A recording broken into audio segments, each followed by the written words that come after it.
What's going on, everybody? Welcome back to the channel. Today's Down and Dirty. Ooh, I hope you guys are ready because we're going to make some armchair operators very upset with us today. We're going to talk about the truth about digging over your final drives. Ooh, and I'm going to tell you it's not what you think. Well, it's probably exactly what you think because you read the title.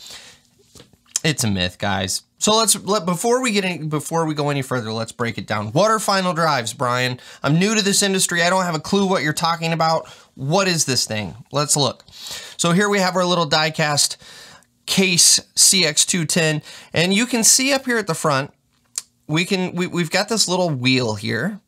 And then at the back, we have this goofy looking thing that's got some gears on it. And it's kind of hard to see on the case. There's a little better view there in the light. But let's look at our Cabelco SK500 because it stands out a little better on this model. So let me get my camera to focus. Come on now, camera. There we are. And so now you can see you've just got the plain wheel up front, and then you've got this big bulky thing right here. And then if you kind of peek back up in there, and my fingers, my fat sausage fingers just won't get us there. Right up in here, oops, going around, you can see the little gears. Those little gears are called the sprocket, and that's what engages with your track chain, and that's what pulls the chain around and makes your track actually go.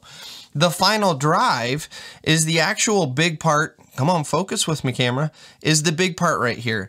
That's the actual inside of there are planetary gears, and it's driven by a hydraulic motor, and that is what's physically powering the tracks to move. The front wheel that we talked about initially is called the idler. It is kind of an industry standard practice that whenever possible, you want to dig over the front of the machine, which is over your idlers. The reason being, there are a couple reasons. The first one is, the big one that people like to throw around is that when you are digging in really hard material, heavy material, you're pulling up with your boom arm, you've got a lot of weight, and it's driving your tracks down into the ground, right? Because your tracks are supporting all that weight. And the idea is if we're digging over the front of the machine, all that weight's being transferred to your idlers. And in the grand scheme of things, idlers are not that expensive. They are because everything in this industry is expensive, but compared to a final drive, idlers are cheap. And so why not wear out your idlers here as opposed to if we were to spin our track base around here. Now we're digging over what is accepted as the rear of the machine, right? Because this is going to track us backwards. Instead, we're putting all the weight on the final drives, and so it's going to cause premature wear, and it's just generally harder on the final drives. Now, the other reason you typically want to dig over the front of the machine is because that puts your final drives behind you.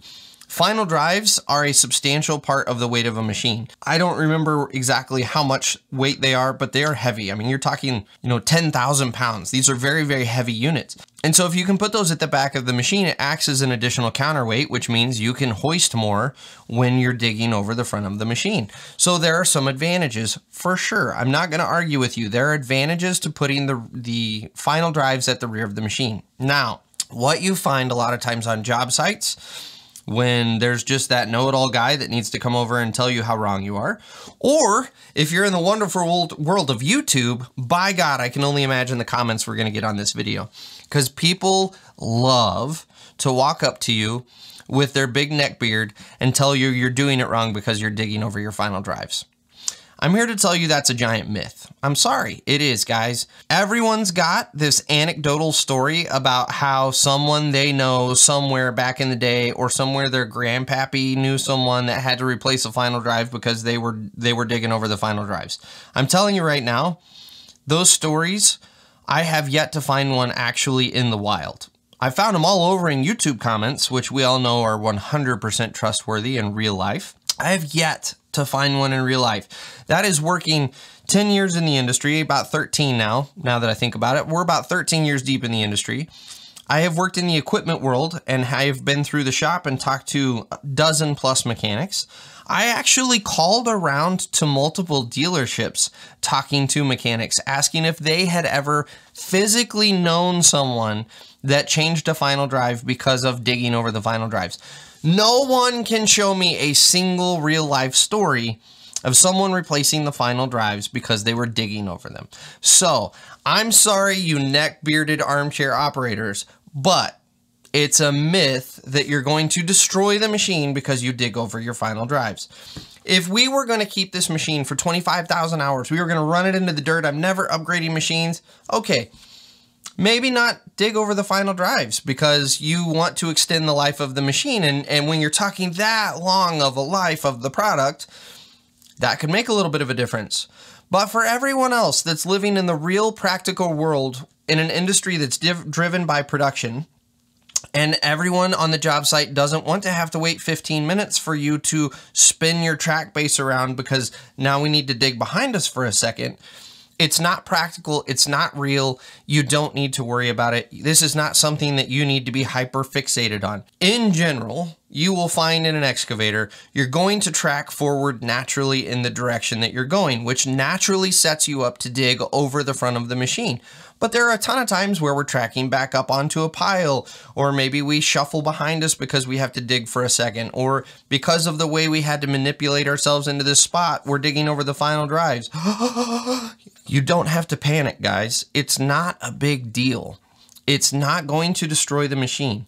It's like I said, in the wild, I have never met someone that has had to fix their final drives because they were digging over them. Now, in a craning application, or you need a little extra lift capacity because you got the big bucket on your machine, 100%, it's very helpful to have those final drives behind you.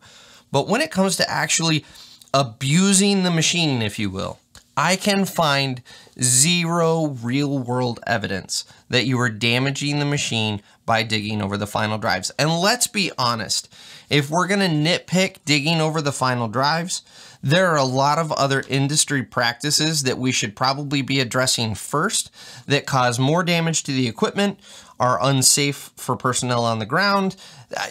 There are so many things that have so much higher consequences than digging over final drives. So for all of you new guys in the industry, the whole reason I'm making this video is because you need to recognize if someone walks over to you and calls you out for digging over your final drives, let it go. That individual is living in a reality where it's more important to be right than it is to actually get the work done.